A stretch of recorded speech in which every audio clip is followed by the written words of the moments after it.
Hey there. Welcome everybody to today's show. Happy Memorial Day. What are you doing today? First, we need to pay homage and honor and respect to all of our lost heroes, those that have fought and died for our country, not just today or yesterday, but for the entire time that the United States has existed. We would not be here today if it wasn't for our many sons and daughters, mothers and fathers that have put themselves in that position to defend our country. So, honor and respect to them. Happy Memorial Day to everyone else. What are you doing right now? And how was your weekend? The weather seems to be filing pretty good. Okay. How are we doing? All right. So, on our list of topics for today, as we get through this, another week of a lot is going on and having to discuss. We have the E. Jean Carroll still forefront in the public eye. Donald Trump had went on to CNN on an interview and again defamed Miss Carroll. And so she has asked the judge to amend the lawsuit to seek further damages because of this. That happened 1 or 2 days after there was a judgment on this case. I mean, the first thing I said is, who does that? Who does that? Usually we want to appeal, we want to, we're angry, but who goes on national television and does exactly what they were just held liable or guilty of? Okay. Then we have on our roster, there's some fake pictures going around from verified Twitter accounts. Yes, verified Twitter accounts. This AI technology is really something. And this is just the beginning. Okay. Next we have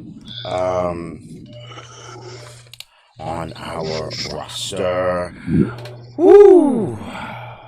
Marjorie Taylor Greene is still in the public eye. So this time it's about her boyfriend. Apparently, we all know that they do not like drag queens. But a video has surfaced with her boyfriend in drag.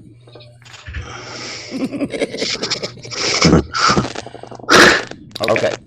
Then we know about the South Carolina's 6-week abortion ban that they've passed. But now a state judge temporarily blocks that ban. So we're gonna talk about that. How about the Twitter Space meltdown from Governor DeSantis' announcement that he is running for president? That was a doozy. All right. Before we continue, let's bring in our confidant, Mr. Baker. I've been called a lot of things, and a confidant is definitely not one of them, so I appreciate that. Hope everybody's having a good holiday, cooking out with the family. But it's good to be back. It's good to be back. There's just so much material to choose from, it's hard to narrow it down. But I will start off. I don't think this was on our list, but I wanted to say I'm actually happy that Biden and McCarthy reached some kind of tentative deal on the debt ceiling. Now we need is the majority of Congress to vote for it, and we're good to go. So I think we only need 5 or 6 Republicans to grow a spine and push this through because it's the right thing to do, not because you have some ulterior motive. And do you think they will grow that spine? I don't know, man. I'm the optimist. I always want to feel like somebody's going to be like, okay, we should do this. But you know the usual suspects that won't will be Marjorie Taylor Greene, Lauren Boebert, Matt Gaetz. They're all up in arms about it. You know, Jim Jordan. But we'll see. I mean, if they don't, they'll just be known forever as the party that destroyed American economy. I mean, that's going to be the reputation. They're trying to push it on President Biden and the Democrats, that they have tried for weeks and months to come together for a negotiation, and Biden has denied them that right. So you know they're going to try to push it. But I'm with you that it is great news on the weekend of Memorial Day. I was stressed out. Our fallen heroes, that our country will not default on our bills. Yeah, that's a nice feeling. I was actually really stressed out about it. That's the only thing I hate about being into politics now. Is I get worried about stuff I usually didn't care about before. But you know, like most people, like I started to pay attention, and I think that's what we try to do here is get people to actually pay attention to the things that are going on. Because as crazy as they sound, these things actually happen. Yeah, and not only that, they're getting worse. So, did you know? Hey, did you know? Just real quick, did you know that Marjorie Taylor Greene wanted in the debt ceiling bill? She wanted a ban on internet porn. That was her. That was her worry. Not veterans benefits, not food for the hungry. She was worried about internet porn. That was her genius. Man, how is this woman? I don't think my prediction is Kevin McCarthy's not going to be speaker for much longer. I say the same thing. They're just waiting for just one screw up in their point of view. To just boot him out. Remember, only one person has to defy or object to him furthering being the speaker, and it's a wrap. Yeah, they call for a vote of no confidence, and if he gets enough votes, then he's out. But the scary part is who's going to replace him. Like I hope, like Hakeem Jeffries was close on the vote. I mean, he was up there. I'd like to see him. We thought that the 15 rounds that they went through before, we thought that was bad. It's going to probably double if they were to boot McCarthy out of speakership. And my worry, and I don't think anybody would do this, but my worry is that like Marjorie Taylor Greene becomes the speaker. She's already like the de facto speaker, the stand-in speaker. She would love to. Have you ever seen the picture of her one specific day? Kevin McCarthy, I think, gave her the gavel. Yeah. She had a ball. Well, yeah, but they laughed in her face, every single one of them, because she's like, they need to bind by the decorum of the House. And everybody's like, what? This is the same lady that was yelling liar to the president of the United States. And they were the fact that she said that everybody just burst out. It was like involuntary. Everybody burst out laughing. It was classic. It was classic. I was gonna say it was a joke, but I like. She's the worst one to talk about decorum, though. Like she's the last one. She's the same person that harassed a mass shooting survivor. She wants to talk about decorum. Get out of here with that, man. She doesn't know what the word means. All right, so let's get back to the E. Jean Carroll case, where she asked the judge to amend her lawsuit. I believe she had asked for somewhere up towards $10 million in addition to the $5 million that she was previously awarded. He would have been better off just setting $10 million on fire because this is so stupid. All he had to do was keep his mouth shut. All he had to do was be like, look, the case is over. I just don't want to talk about it anymore. No. One day after he gets held liable for sexual assault and defamation, he goes on CNN and just does it again, man. Because I called Paul who was on last week. I called Paul immediately to start laughing. I'm like, he just defamed her again. And it's like, now just opening his mouth cost him $10 million. That is, to me, an idiot. No sane person would do that. It is nothing else but extreme, blatant disrespect for the rule of law. Right? It is. These people feel like they can do anything they want, and then when they get caught, then they get upset and say they're being persecuted or they're political prisoners and all this nonsense. Yes, but then they want to because of my political standing. You're coming after me because you don't want me to be president. First of all, that's a fact. That the majority of Americans don't want him to be president, but that's not why the government or the law is coming after you. They're coming after you because you keep breaking the law, as you did on the CNN interview. Am I right? Oh my God! Yes. And she'll get it. I mean, it's got to be an open and shut case if I've ever seen one. Video evidence of further defamation. It wasn't like he went home and was just money. It wasn't like he just went home and was talking shit to his son or something like that. He just went on CNN and did it. And then what the thing I didn't understand on CNN, he goes, I've never met this woman. And then he starts talking about how they had this wonderful chemistry. I'm like, how do you not meet somebody ever in your life, but you guys had fantastic chemistry? The whole thing fell apart, right? Like he just lied and then lied again in the same sentence. It didn't make any sense. So I'm glad he's getting it. He's getting what he deserves. And I mean, it's just epic the amount of stuff. And everybody thinks everything's going really slow, like with the Jack Smith case and everything like that. And I was watching some legal breakdowns this week. And Jack Smith only took over this case as special counsel in November.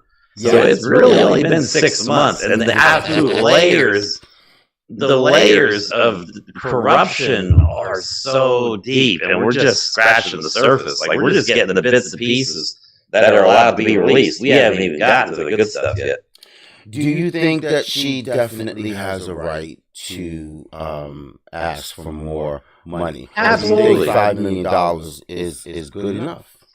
No, I think every time, from now on, every time she won fair and square by a jury, you know what I mean? 6 men, 3 women, and she still won unanimously. So yeah, every time he defames her, if he wants to keep going this route, I hope she goes after him every single time. Her lawyer is going to be so happy because it's going to be like the easiest cases. That's what I said to myself too. Her lawyers must just be grinning from ear to ear. Easy money. They probably popped some champagne open, and then after the CNN town hall, they were like, "Yes, this idiot." Who does that though? Who does that? And not only her lawyers, his lawyers too. Yeah, Joe Tacopino's. I mean, there's rumors that he might even, but he's running out of lawyers. He is running out of lawyers. They either have to testify because he got him wrapped up in some criminal activity, or they are just quitting and getting fired by. He's going to end up with a public defender at the end of the Jack Smith case. I saw in the headlines, I think it was yesterday or the day before, that a lot of his lawyers are continuously getting into trouble. So the lawyers need lawyers. Yeah, that's what Midas Touch Network says. MAGA stands for Make Attorneys Get Attorneys, and that's like the trend, man. But that's why the town hall is why his one is Joe, or not Joe, Palatori. That's why he quit, because he sent a letter with a signature on it to the Intelligence Committee saying that the only defense they could possibly maybe, because they're trying to get rid of the intent. The whole thing with Jack Smith is this intent. What did he intend on doing with these things? And Palatori sent a letter saying, "Oh, we just, it just was here by mistake. It just was spillage from packing very quickly because we left in a hurry." And he sent that in. And then Trump goes on the town hall. It's like, I took those documents. I can do whatever I want with them. But the Presidential Records Act, just quoting the Presidential Records Act once again.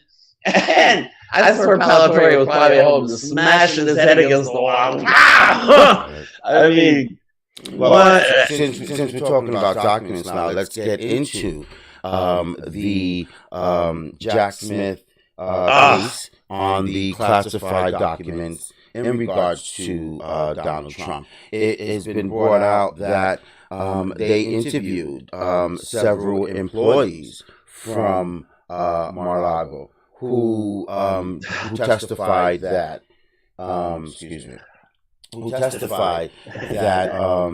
he showed some of these documents to coworkers or employees, people in Mar-a-Lago, people that had no right or business reading or taking a look at these documents. What do you think?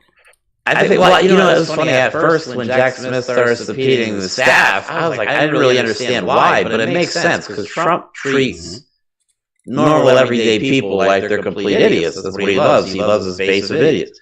And honestly, they probably saw and heard more than anybody. I mean, think about it. If they're walking around tending to their business around the house, he probably doesn't even think they exist in his mind. And he's talking to his I can't imagine. They probably heard a lot. I bet they had a lot of information. Because I wouldn't put it past him that he was gloating on having that information. He my opinion, that he broadcast it because he wasn't afraid not to. There's two big developments, I think, in this case that not a lot of people talk about. One, I think, was the Trump organization being subpoenaed, because now Jack Smith's looking into where all this foreign money's coming in, and the legal experts, this is just a theory at the moment, but they're leaning towards there may have been some selling or trading of materials of classified and sensitive nature. So, because the Trump organization is out of New York, and the Miami, the classified documents case is out of Florida, out of Mar-a-Lago. So they really shouldn't have anything to do with one another. So I think the fact that they were subpoenaed is a huge deal. And then some of the information from the New York case would just be an addition of evidence in the classified documents case. In other words, to help prove their directive in regards to the classified documents case. Yep, and then all the Edward Corcoran, his former lawyer who had to testify and had his attorney-client privilege revoked, had 50 pages of detailed notes, even including facial expressions of Donald Trump when he was, and he even says in the notes that he told the president, you cannot keep these documents. And as of recently, the National Archives sent all the correspondence that they had between Trump to try and get those documents back, explaining why he can't keep them and all. Like there's back and forth communication, and so all this stuff piled together does not bode well for Donald Trump. And his case is just, I have the right to take him. That's the one that blows me away. He could go down for seditious conspiracy. I mean, he could. Yeah, and he brings out over and over again. But Biden took documents. Pence took documents.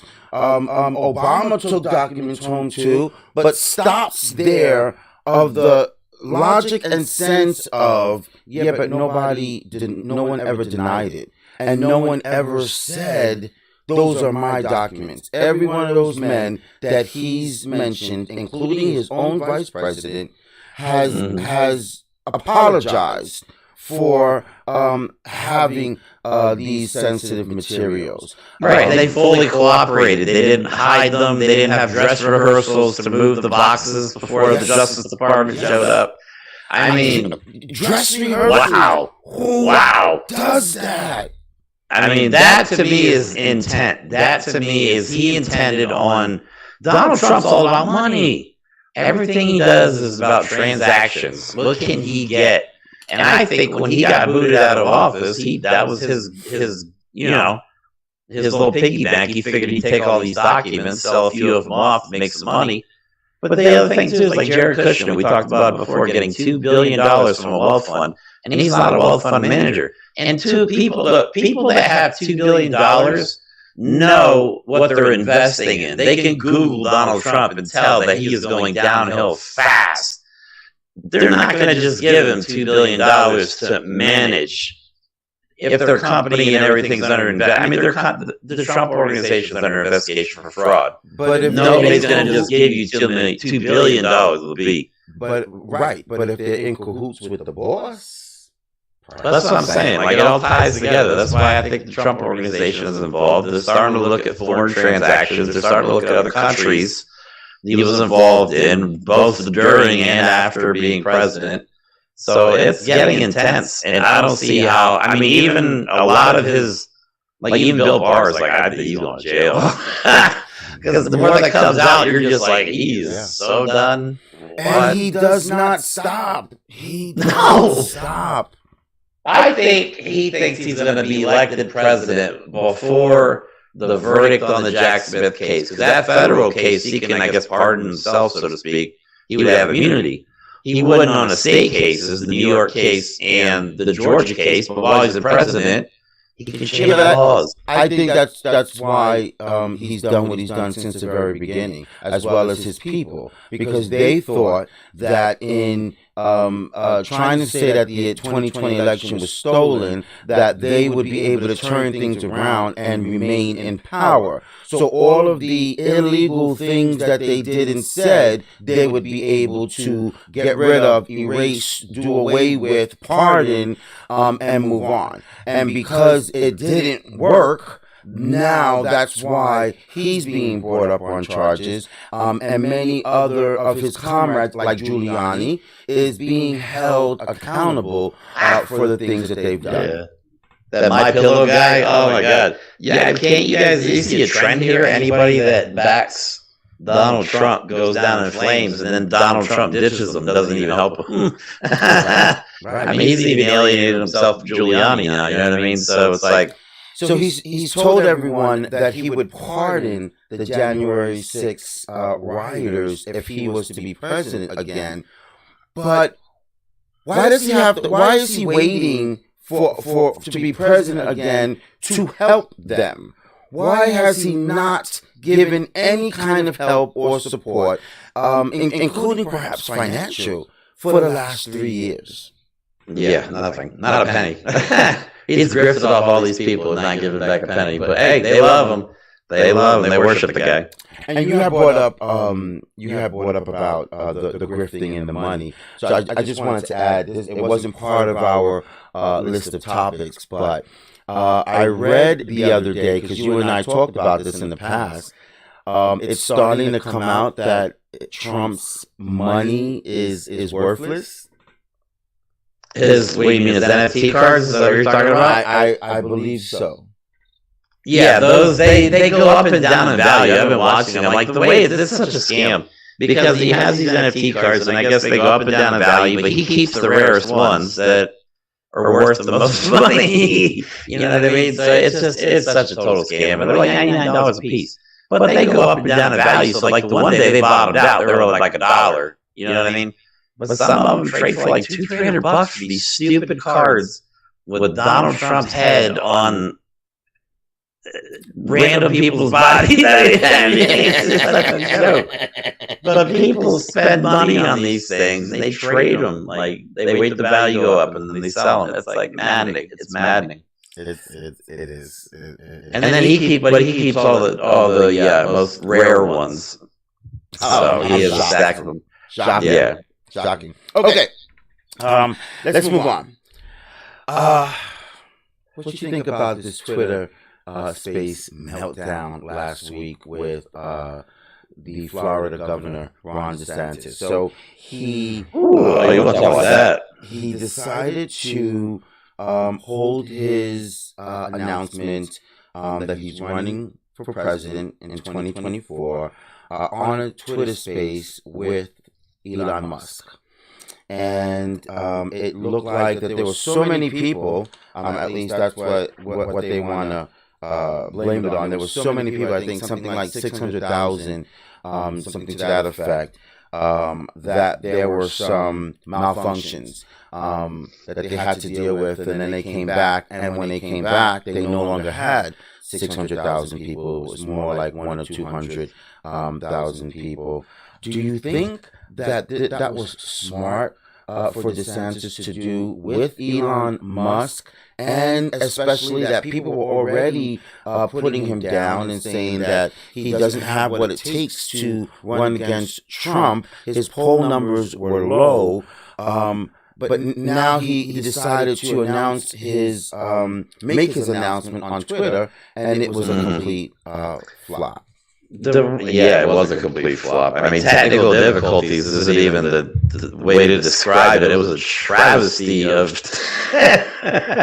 it was the most unenergetic thing I've ever heard in my life, and it was just an attack on woke this, woke that. I hate woke, blah blah blah blah blah.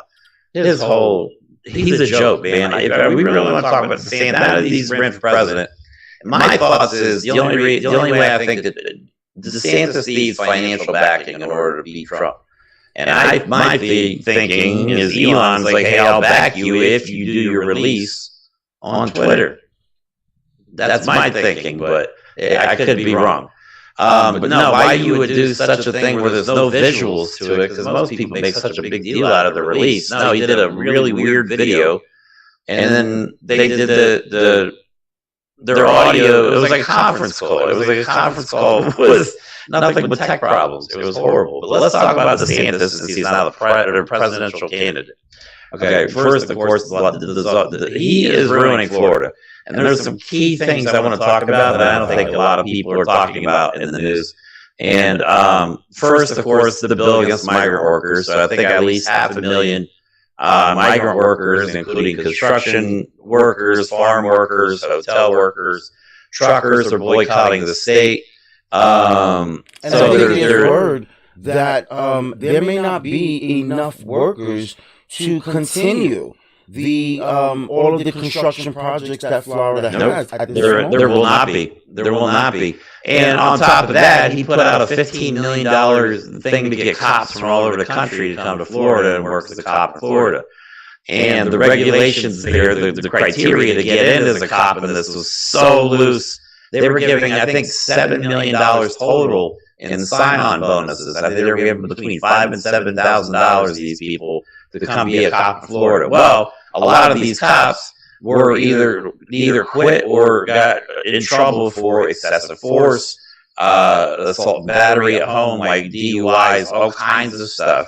Then they go to Florida, now they're a cop again. Well, since they've been cops in Florida, since this program has come out, I know at least one cop has been convicted of murder, and another cop was convicted of kidnapping. So these are the type of people that he's bringing in to be cops.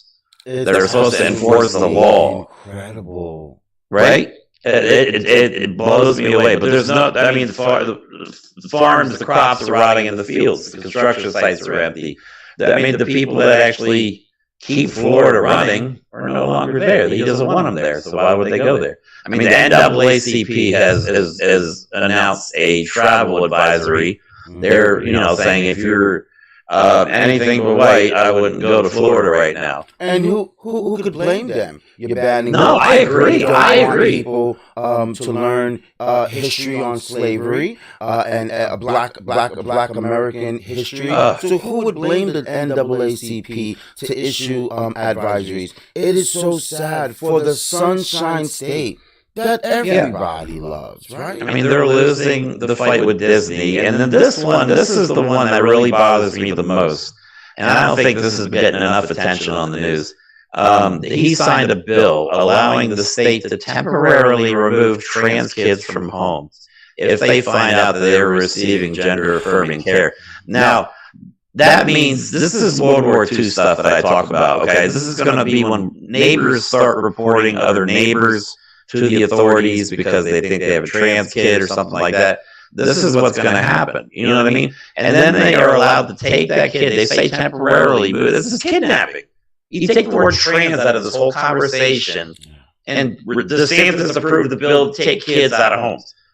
That's what it says. When I read that, the first thing that came to my mind is, again, isn't this the party that screams, government, get out of my life?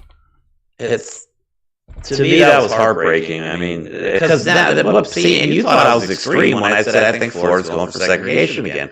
But every week something new comes out that makes me reinforce my theory. And right now it's trans kids. Okay, eventually it'll be gay people. Okay, then it'll be Mexican people, and then it'll be black people, and anybody that's not white, Christian, male, or whatever. You know what I mean? Right. That's what's going to happen if we let this continue, and if we allow this guy to be president. And here's another thing I want people to think. Say you have a young kid at home. I was just going to say really quick that since he announced he's running for president, the question has been, is this what he wants to do? He wants to bring these segregational ideas to the nation. He wants to ban books everywhere, ban trans children everywhere, and so on and so on. Everything that it's gotten out of control, and then people need to realize that he could implement. I mean, if he had the right people in the Congress and Senate, he can implement some really insane stuff. Yeah. When you have the abortion ban, I mean, you name it. It's. I mean, this guy's like, and where do they put these trans kids? Is what I want to know. When they temporarily remove these kids, where do they go? They put them in a fenced-in camp. Does that sound familiar to anybody? Do they even really care? No, they don't. And what happens to the parents that were just trying to help their kids out? Now, here's the thing I want to point out to people. Say you don't have kids yet, and the trans thing isn't really a big deal to you because it doesn't affect you. And that's what I learned from studying critical race. Most people don't care unless something affects them. So say you have a kid that's 3 years old now. You don't know if your kid is trans at that point. So what happens in 10, 12 years, all of a sudden you're starting to figure out your kid's transgender. Now you have Ron DeSantis implementing this stuff on a nationwide level. They could come and get your kid. They could come and take your kid if he was able to do stuff like this. And this is just the beginning. And thus far, for political reasons, they are tearing up families. And Trump did this with the Mexican people. He was taking Mexican parents and deporting them. But the kids that were born in America stayed, and they were literally ripping families apart. That's what these people are doing. And then that ceiling thing just proves they don't care about us. They don't care about us at all. So, you know that the MAGA supporters, all the Trump supporters, they had a field day with this Twitter screw up and DeSantis. Donald Trump Jr. had tweeted, DeSantis is making Jeb Bush look high energy right now. Did you hear the audio from that, though? Did you hear the audio from that? No. He actually says the same thing, but instead of DeSantis, he says Trump. So read that. I swear to God, he must have been too high at the time. He must have mixed up his Adderall and his Quaaludes or his Valium or whatever. I swear, read that whole sentence again with Trump in there, and that's exactly what he said on his podcast. He didn't even stop to correct it. Just kept on going. It was classic. Interesting. Yeah. So he corrected when he did it, but when he said it verbally, he just completely tore his dad down by mistake. It was hilarious. Then you have a MAGA spokesperson who said on day one of his campaign, Ron DeSantis has crashed and burned. So when I read this, I'm like, okay, it's all true. It's definitely true.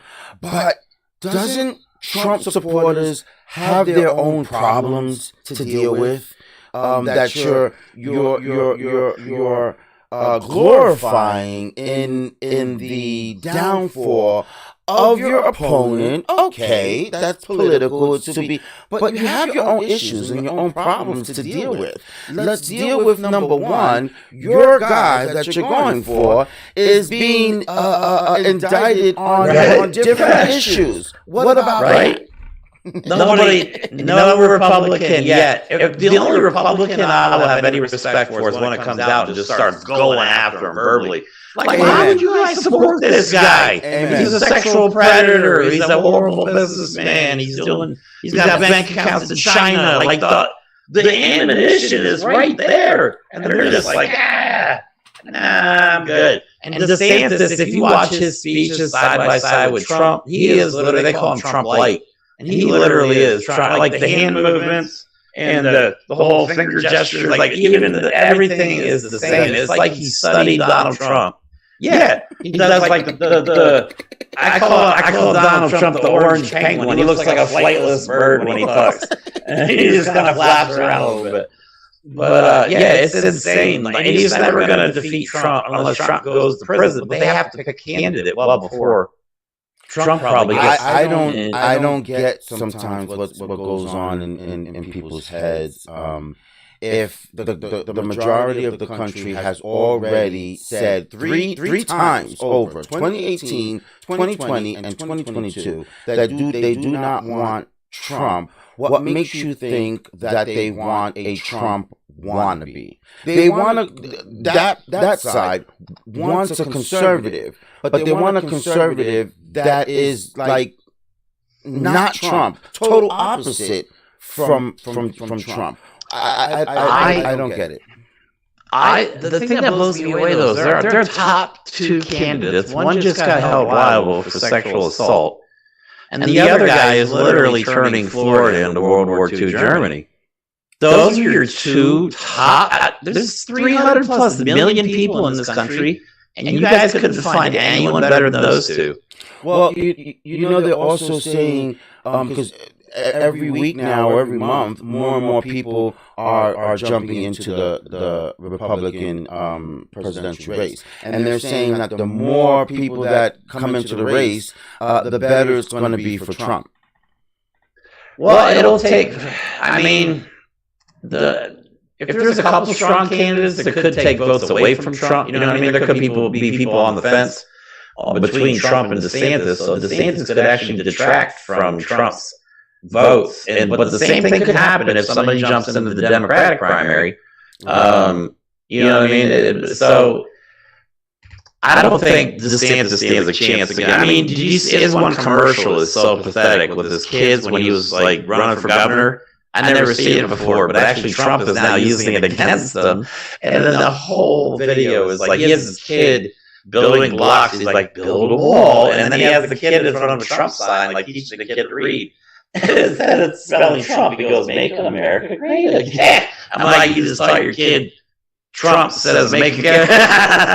Like, it's pathetic. Like, he was so far up Trump's ass, but now he wants to fight against them 2 years later. Yeah. So, and of course, you know, once the primaries are done and over with, they will go back to hugging each other and kissing each other. I don't know, man. I was about to say, at least perhaps from DeSantis' point of view, because we all know Trump holds grudges and doesn't do anything. He does. If you cross him, we saw that with his cabinet. Did you know, this is a fun fact, over 90% of Trump's, this is while he was president, over 90% of his A-team, so A-team being his top most qualified advisors, either got fired or quit. So Trump was surrounding himself with people that are so unqualified, and he's continued to do it to this day. And remember, he once said that he employs the best people in the world. No, that's not the case. He employs anybody that'll just go along with every single thing he says. Yeah. And as soon as you disagree with him, he pushes you out. You're forced to resign. Yes. It's something, you know what I mean? But if you can agree with him 100 times and then disagree with him once, you're done. You're out. You're gone. Yep, you're out. So those are I don't need friends like that. That's no, but he wants to bring people back like Michael Flynn. He wants to bring people back like Steve Bannon, who's going to have his trial next year coming up. He wants to bring anybody back that he knows will intentionally upset or anger the opponent or the opposite side. Yeah, I don't get it. I don't understand. Okay. I still believe though that this will be make us stronger in the end. I'm sorry. Go ahead. It remains to be seen, right? Just like everything else. I know. Moving on. South Carolina. Good old South Carolina. A state judge temporarily has blocked their 6-week abortion ban, and I believe that today or yesterday or something there was some updated news that perhaps the Supreme Court is holding that temporary block. What's yeah, it's a complete mess, is what it is. I mean, the things they're putting these women through, and all these states that are doing these bans, I hate to point out, the red states are putting these ridiculous 6-week abortion bans. And I mean, it's been proven that most women don't know they're pregnant until beyond 6 weeks. So how can, and they're saying you can't get an abortion. Like, my thing is and then they extended it to 12 weeks if you were raped or incest or whatever. But then how do you prove that? Do you just go into the abortion clinic and go, I got raped? Or, you know, my cousin got me pregnant. Like, how do you even prove that before you run out of time to have the abortion? And none of it makes sense to me. Like, we've got a statement from the Planned Parenthood Association that said, and I quote, today the court has granted our patients a welcome reprieve from this dangerous abortion ban. Our doors remain open, and we're here to provide compassionate and judgment-free health care to all South Carolinians. While we have a long fight ahead, we will not stop until our patients are again free to make their own decisions about their bodies and their futures. That is an excellent comment to make, and I'm sure all the states, all the red states who already have abortion bans on them, concur with this statement. But my thing is, where are the people? Where are the people? Why aren't the people, even in the red states, why aren't the people standing up to this, to say, no? Maybe they do want an abortion ban, but at least not at 6 weeks. Where are the constituents?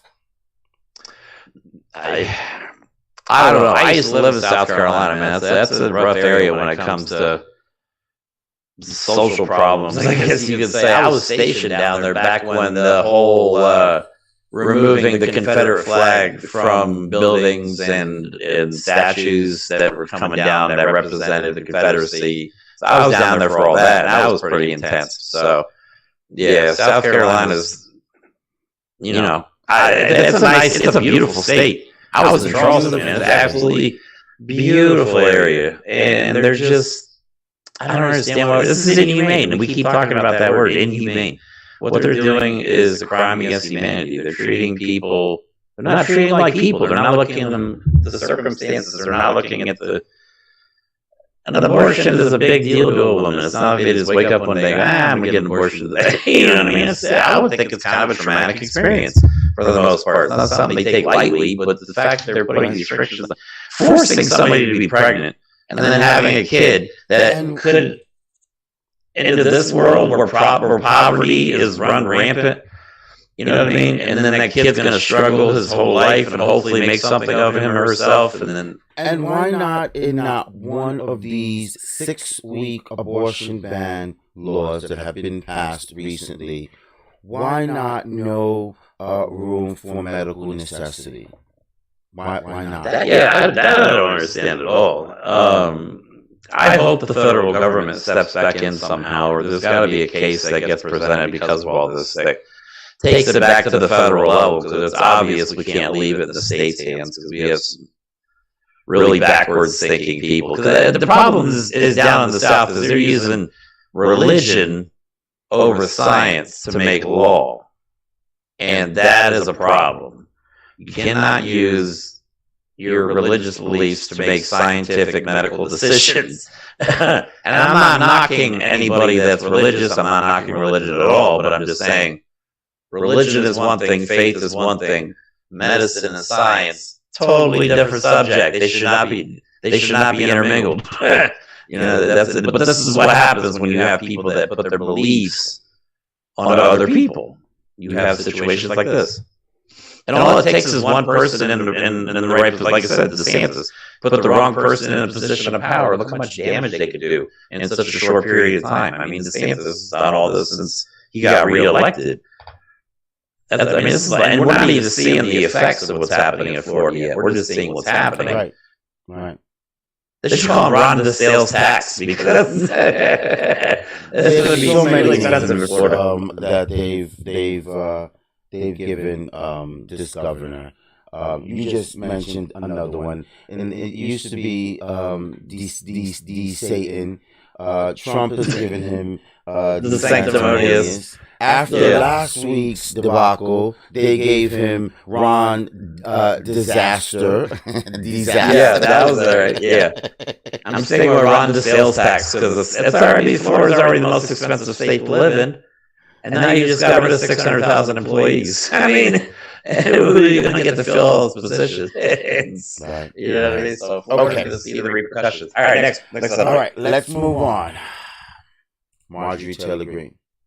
Oh, my favorite person. Your favorite person. Okay. So her boyfriend gets caught in a drag video with a quote saying that it does feel kind of good, actually. Why he did that. All right, so Marjorie Taylor Greene, of course, hates drag shows. And I have such a good joke for this, but I'm not going to say it because it'll probably get us in trouble about Marjorie Taylor Greene and drag shows. We'll just leave it at that. But yeah, so she hates drag shows, absolutely despises them, and then she attacks the drag queen story hour, which is just the drag queen in a room full of a few people telling a story, reading a book. What's wrong reading? Nothing wrong reading the book, but her boyfriend, it's okay for him to go on live TV to millions or thousands, however many people was on that network. It's okay for him to go on and address multiple times. That's okay. That's just fun and games, which is pretty much what a drag show is, right? Fun. People having fun. Right. So he was having fun, but he was dressed in, he was in women's clothing. That is drag. And there's multiple, but they are such hypocrites. He said, he attacks. Quick.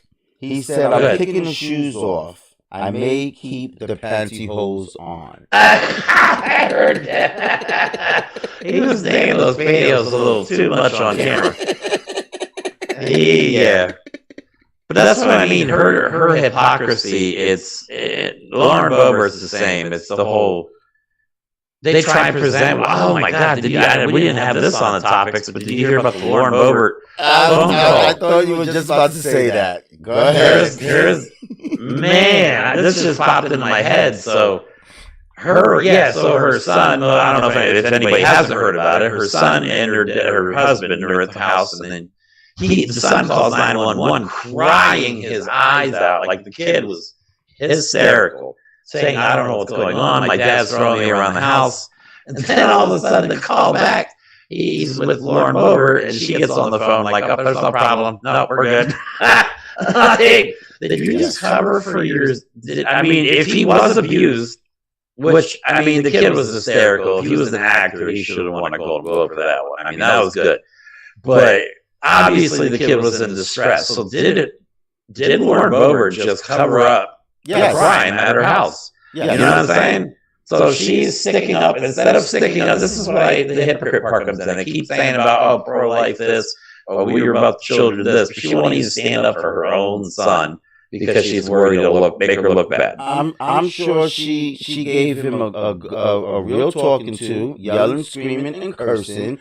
How dare you call the police? Don't you know that your mama is a congresswoman? And I guarantee I into trouble. You better call them back and tell them that everything is fine. Although we all know that's dumb because that's just going to bring the police even quicker. Okay. Yeah. But this is crazy. That is, man. And she's the biggest one to go around talking about Christian values. That's what gets me. Is such a hypocrite. I saw your post that you made when you said it dawned on you that this same lady that's talking about family values, you heard that she's been married. She's going to get a divorce, but she's been married for 20 years and she's only 36 years old. I did the math. I'm like, wait, I read she was married for 20 years, but she's like 36. How does this? Nothing in this make sense. Nothing. That's their family values. Hey, if that keep them. That's what you would call a dysfunctional household. That's a nice way of putting it. Oh boy. I feel bad for that kid, though, man. I feel bad for her, Marjorie Taylor Greene's kids. I mean, unless they turn out to be just like them, but if I was them, I mean, right, like, they're going to be embarrassed. Wrong with y'all? Totally. I would be embarrassed. I mean, you would think that. I mean, I would if I was a kid growing up with them as parents and seeing the things they stand for. I mean, they don't stand for anything. Look at what do you call them? Conway children. The lady that was the campaign manager for Trump. Kellyanne Conway. Kellyanne Conway, yeah. From my understanding, their children do not agree with her politics. In fact, I was reading an article the other day. I believe her daughter may have gotten into Playboy. Oh, she did. She did. That's right. That's right. That's a nice picture too. No, yeah.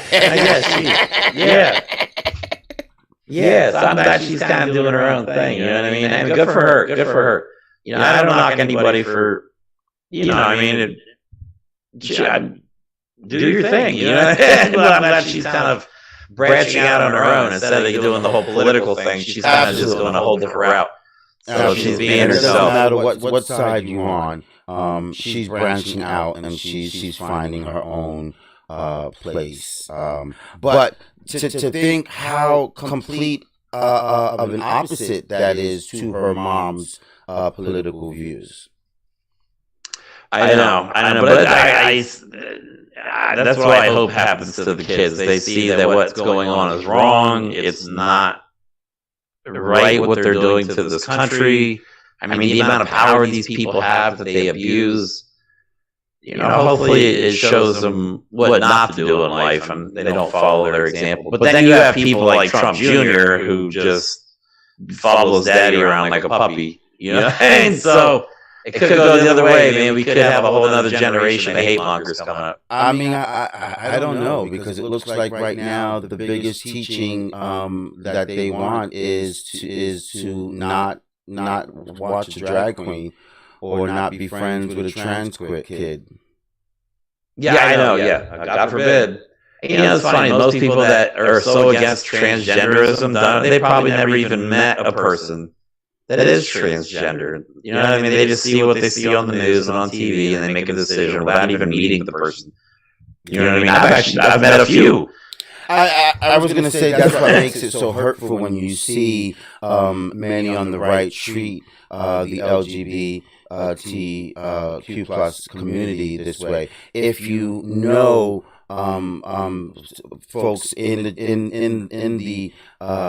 gay community or have friends or family, you know that these people are harmless. You know that these people are loving, are caring, affectionate, and they just want to be loved and accepted just like we are. And it goes back to humanity. Humans have always been like this. We're always afraid of things we don't understand, or we get mad about things we don't understand, and we lash out. Yeah. And that's what it is. And instead of looking into it or just accepting that it exists, I mean, that's not even that hard. Like, do I understand transgenderism? No. But I'm a straight guy. I'm not supposed to understand it, but I don't have to be a dick about it and hate every one of them because they're life choices that have nothing to do with me. Like, that's what I'm going to ask everybody out there. Why the things that you're mad about, have any of these topics directly affected you in any way possible, or are you just mad because somebody told you to be mad? Right. Has it changed? Has it taken food off of your table? Has it harmed in any way one of your family members? No, not at all. You know, I have friends who do feel like no, it's wrong for a drag queen to read to young kids. They're not homophobic. and they love folks from the gay community, but they don't believe drag queens should be teaching or reading books to their children, and I understand that. I totally get it, but that's a more reasonable response to the subject. I felt that it goes further than that. It's not just about what they shouldn't be doing in front of young children. It's also about how the folks that don't agree with that is treating them. So you think it's bad to read to a young kid and you're a drag queen, but it's okay to browbeat, put them down, curse at them, call them names, disrespect, belittle them, and make them threaten them and make them feel like they're garbage and nothing. That is wrong. I mean, they're making laws against drag shows. I mean, come on.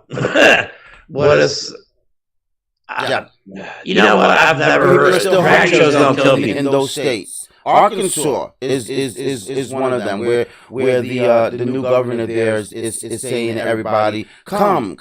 I read an article the other day that she's calling conservatives from blue states to come to Arkansas. They'll be better off there. No, she's a nightmare. I can't remember her name off the top of my head, but she's the one that really got me focused on. Because she's actually trying to repeal. I don't know if you can't remember Huckabee. Oh, that's right, Sarah Huckabee Sanders. Yeah, but she's actually trying to. It's hard to tell, but she's always got that eye thing. But yeah, she is trying to repeal segregation laws for schools in Arkansas. Like those are the things that she's trying to do in Arkansas. Isn't that horrible? It's god awful, and then of course they give some BS reason for it, but it's all about separating people again when we should be coming together. But I'm sure 50 years ago when they were ending segregation, they as well were feeding the public BS reasons as to why segregation should remain. Right. Well, yeah, that's what they're trying to do. Their excuse now is, well, segregation's not a thing anymore, so we don't need these laws anymore. That's the reasoning behind the whole thing.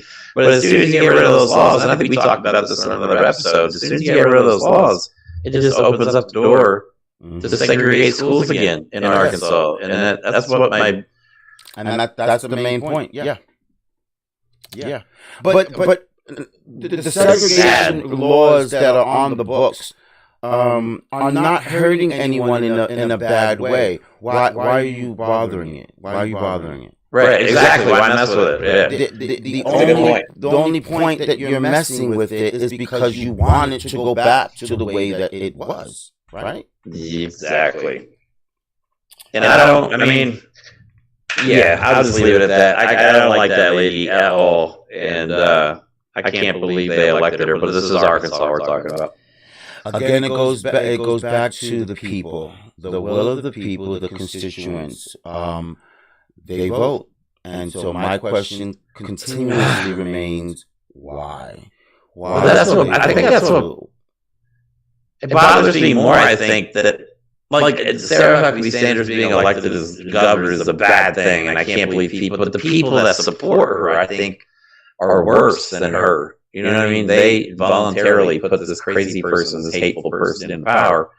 Same with Marjorie Taylor Greene, Lauren Boebert. You know what I mean? And even Matt Gaetz, Jim Jordan, all these people are just, they're bad for the country. They're bad for democracy. They want to install a dictatorship, and you know, they want violence. They want hate. They want all this stuff. That's why they don't do anything about gun violence. Mm-hmm. They're trying to overthrow the government. You know what I mean? You can't overthrow a government without guns. So why would they do anything about gun laws? You know what I mean? It hurts my heart. It hurts my heart to actually see that there are folks, even though you knew that it always existed, but it's in your face more now. It really is in your face now. The bigotry, the racism, the prejudice, the hate, the lies, the anger. That statement by Rodney King couldn't be more relevant now than ever. Why can't we all just get along? Yeah, exactly. Exactly. All right, let's move on. We forgot we were talking about Twitter earlier. We forgot to mention the verified Twitter account. I was going to say. Yep. Okay, with the AI pic of the Pentagon explosion, that was interesting. I saw that. Man, it's amazing that one. Go ahead. I think AI is going to be used. I mean, AI is the perfect propaganda tool, and who uses propaganda more than MAGA Republicans? You know what I'm saying? So I think we're going to see a lot more of this. But the fact is, so the picture goes out at like 8:42 a.m. on a verified Twitter account. Now, this account wasn't. They didn't verify the identity of this account. It was just pay for play now, because Elon Musk, you pay a certain amount of money, you get a check mark. And some people, for some reason, still think this check mark means something. So they posted a picture of this 8:42 at 10:03 a.m. The Russian state-controlled Twitter account sends it to their millions of followers. And then as a result, the stock market starts to plummet for the next 6 minutes. And they lose like, and I've heard anywhere from 100 to 500 billion. It dropped. Wow. In just that short amount of time before they realized it was a fake photo. And they said it wasn't even a really good fake photo. It was just, but this is what happens. Social media and propaganda at the same time. Now you add AI to the mix, adds a whole new level, a whole new layer of what they can do. They can mimic voices, faces, videos, pictures, everything now. You can do everything. While Twitter has suspended that fake Bloomberg account, it highlights the dangers behind its pay-to-be verified system, allowing any account to be verified by paying for a blue check. It implies that it can be trusted, but this was relevant proof that obviously it cannot. And a lot more of these is going to be happening, and probably not just on the Twitter platform, but many of the others as well. Right. I mean, we have to know what we can trust. This is why I think social media companies have to step up. I don't think Elon ever will. I think that's a lost cause. But other social media companies have got to step up when it comes to filtering out disinformation, fighting back against accounts that are intentionally created just to cause harm to whether it's our country or financial or stock market. I mean, this should be proof the amount of damage that one fake picture on a verified account can do. And I think, like you said, it exposes the fatal flaw in Elon's pay-for-play system, because most people don't verify stuff themselves. They look at Twitter and their feed, and they see it and they go, "Oh my God, somebody posted this. It must be real." Not everybody goes on the internet and actually researches stuff like we do. Right. So, I mean, I've got to be honest. Once in a while, I'm guilty of that. That I might see something and I'm wrapped up in that moment that I forget about researching and checking its validity. It's happened to me before too. Quickly post or write a blog about that, and it comes out to be not true. Yeah, I've had that happen before. So I learned my lesson the hard way. So I try to verify everything Right. And I use independent sources. I've stopped using, if I was everybody, I would stop for the most part using corporate media. You know what I mean? There's so many other, like I use a lot of independent accounts that, they focus on law, they focus on politics, and they don't report the fluff, the hype, the stuff they want you to be excited about or scared about. They just report the facts as they are presented, and I think that's important right now, because it's hard for the average person to know who to trust online, what accounts to trust. Some people are new to social media, like I just started this like 9 months ago. So I learned a crash course on how do you verify information. You know what I mean? Especially when it's social media posts. So, but yeah, I encourage people to definitely, it's not very hard to fact check stuff these days. Especially something as big as a blast at the Pentagon, that would have been all over the airways. All over. Yeah, and actually, that's probably the first point of falsehood it wasn't all over. Everyone wasn't talking about it. So what is that? Yeah, you could have Googled that. You could have Googled Pentagon explosion and found out in 30 seconds that it wasn't real. I mean, that would have been, like you said, it would have been everywhere. International, like that. Just like that. International, all over the world, because this is the Pentagon that we're talking about, right? Right, because a story like that starts off like small, but it spreads extremely fast. So that was, but people get sucked into it, and I've had it happen to me before, where I react to something. I get hot-headed sometimes. I know it's hard to believe, but yeah, sometimes I just tend to react. But I've learned to slow myself down a little bit and try and verify. Well, not try to verify everything that I talk about. So same here. I think the truth is important right now with all the secrecy. It's very important. It's more than important right now. Especially there's a group of people that are intentionally trying to have misinformation and disinformation travel around social media. It's really sad. But okay, let's move on to our last two topics of the day. These are sad announcements. One of football's greatest ever athletes, Jim Brown, dies at age 87. So he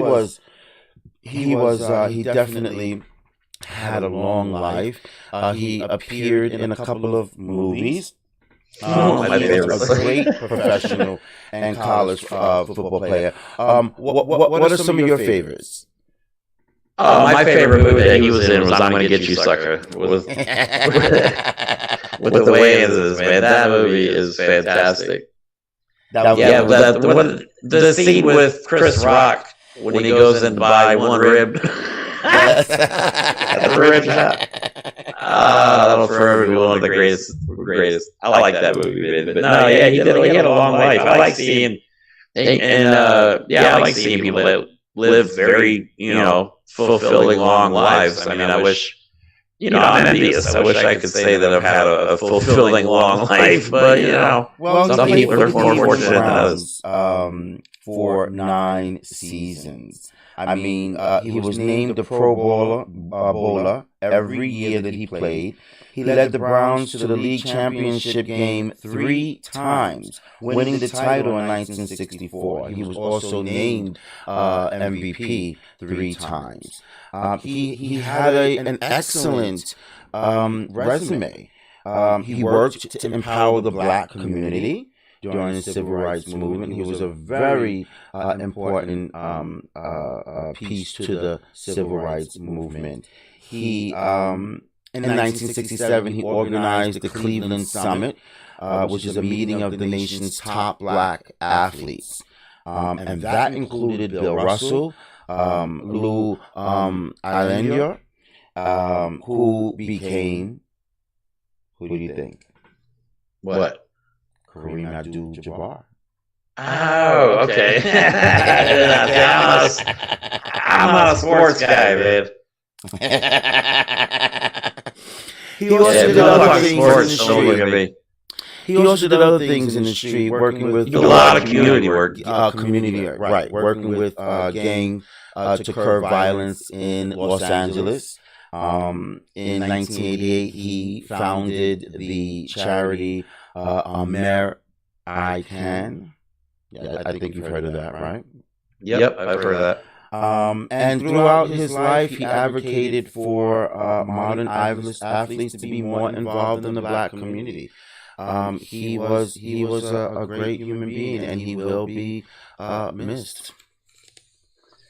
Yeah, I think something like that should. When somebody has a long life like that, I think it's something to be celebrated. Not really, nothing to be sad about. What more could he have achieved? I mean, he had a great life. Right. But when I say that sad news, sad news of a great human being, a great black human being, that we had the honor of knowing. that he graced our presence. You know, men like you and I, we can learn something from him. Absolutely. Growing up through our times as the type of gentleman he was. Okay. And lastly, I left the biggest for last. Oh no. Tina Turner, she passed away. Yes, she did. In her home in Switzerland, I hear. Yeah, that's another story. I hear Switzerland's nice. It's beautiful, actually. It's beautiful. She married her husband back in I don't know 10, 15 years ago, and she moved to Switzerland. I read up that her family felt that she forgot about them when she moved on to Switzerland. But she deserved to do what she wanted and be with who she wanted and where she wanted. She absolutely. Votes, right? She earned it. I mean, especially most people know the original marriage. That the most infamous one was the one to Ike Turner, where she was abused and just mistreated and just her money was taken from her. Like she went through so much just to get where she is. And then to come out on top after all that, it shows, strength, it shows power, it shows resilience. The whole world knows that movie, What's Love Got to Do With It? That's the movie. That was played by Angela Bassett. Beautiful movie of the time that you just mentioned with her and with Tina Turner and Ike Turner. She started her own. She started a singing career in the late 70s, early 80s. She had #1 hits such as What's Love Got to Do With It, Simply the Best. She played in that movie where at that time I was scared looking at her. She was scary. What was it? Not Hercules. I don't know. I know what you're talking about. I can't remember this. Great. Now I'm going to have to try and figure out this random Tina Turner movie that's going to bother me the rest of the day. Wonderful. She played in a lot of good music. Do you have a favorite song of hers? Me, I don't. I was never a big Tina Turner fan, but I mean, she was a legend, so it's kind of hard not to know who she was and what she did. Yeah, no, that's fair. That's fair. Yeah, because she passed away doesn't mean everybody had to, worship her. It's fair. My the song that I remember her first as a child, and I sung all the time as a child, was I Don't Want to Fight. I don't really want to fight. I guess you don't know. You don't know. No, I'm sorry. I'm sorry. Now I'm gonna have to find out now. Check out that song. By the way, I hear that all her songs have doubled or tripled in the streaming world as well throughout. It's amazing how Dime does that to us. I have a book out. Maybe after I'm dead, my book will actually sell. It's selling shit right now, so maybe after I die, it'll sell. Right. So that goes for everybody. It is completely amazing how much better you are dead. I don't know what I'll be remembered for actually yet. So I'm working on it. I'm working on my legacy right now. Okay, I'm working on it. So how was your weekend for Memorial Day? Pretty good. Just did some work around the house, man. You know me. Smoked a lot of weed.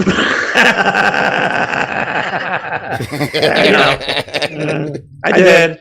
Just hung out with the dogs. My one dog's got a bad. The one dog just had surgery like a month ago or 2 months ago. Now he's got a bad leg, so he's hopping around. I'm like, Jesus, man. I am actually buying a new dog. Are you? I love my dogs, man. I'm a dog. I love animals in general, but dogs just have a special place in my heart, man. I can't live without my dogs.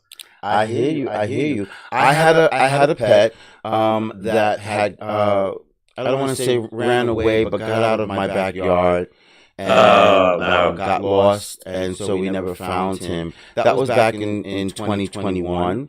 He was 7 years old. I've had him for 7 years, and I bought him when he was 2 months old. And he got out into the park, and that was that. So it took over a year to get over it. He was part of the family. So just recently, I decided I'm ready to get another a pet. Did you pick one out yet? Or? Yes, I did. I decided to get a golden doodle. Did you really? Yes. Okay, the bigger ones, the ones that are pretty tall? Yes. Hey, I see them all over the place. I love them, yes. People love those dogs, man. They're supposed to be really good tempered and just amazing dogs to have around. Plus, they're not. See, like I have an American Bully and a Pit Bull, so they're like super muscular, strong dogs, and golden doodles aren't. You know what I mean? They're not as muscular. I wanted that cutesy, teddy bearish, loving type of animal that's good with children, makes you look good, but is big in nature. I don't really like small miniature dogs. I'm a big man. I can't have this little poodle walking by my side. They do look like when they're puppies. They do look like little teddy bears, man. They do. Yes. But at the same time, I'm not a pit bull, Doberman Shepherd type of guy either. I don't really care. I've been bit twice by dogs, and both of them were Jack Russell Terriers, little bastards. So I'm not a huge fan of those. But I mean, I've always had a thing for pit bulls because they have such a bad reputation. They're like the most loving, caring, amazing dogs you could possibly have. I will agree. I will agree with that. I don't think I've ever really, maybe once or twice, but most of the people just don't understand with the great dogs.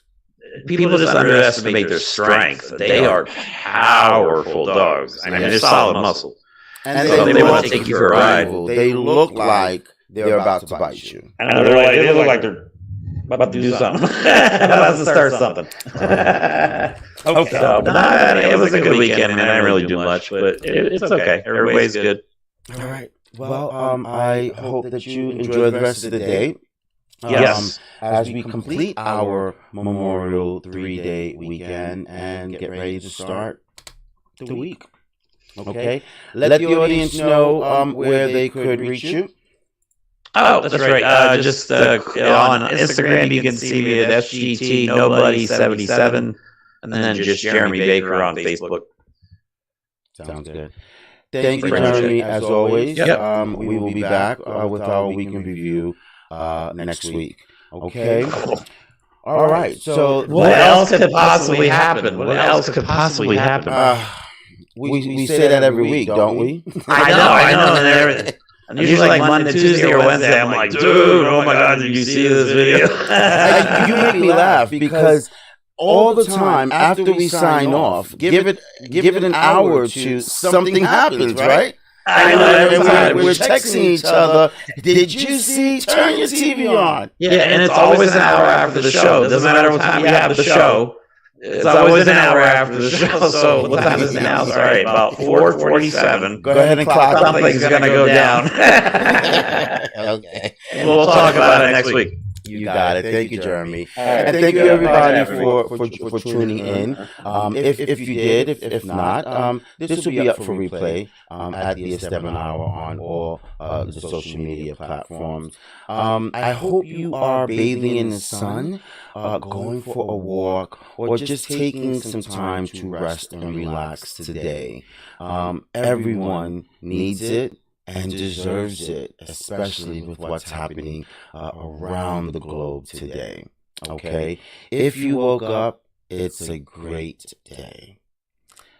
If you had a goal or an achievement that you accomplished today, don't forget to say, this is how we do it.